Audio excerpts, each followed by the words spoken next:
কিছুদিন আগে এই ব্যক্তিদের যানবাহন ভেঙে দেওয়ার কারণে রাস্তায় গোড়াগড়ি দিয়ে কান্নাকাটির একটা ভিডিও সামাজিক যোগাযোগ মাধ্যমে ভাইরাল হয়েছিল। আপনারা সবাই দেখেছেন, তারা কান্নাকাটি করে বলছিল যে তাদের সন্তানেরা এখন কি খাবে।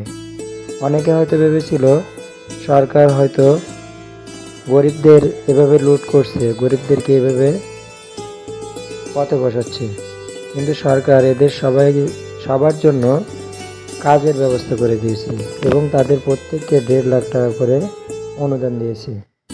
এটাই হচ্ছে ইউনূস সরকারের গরিবদের প্রতি ভালোবাসা।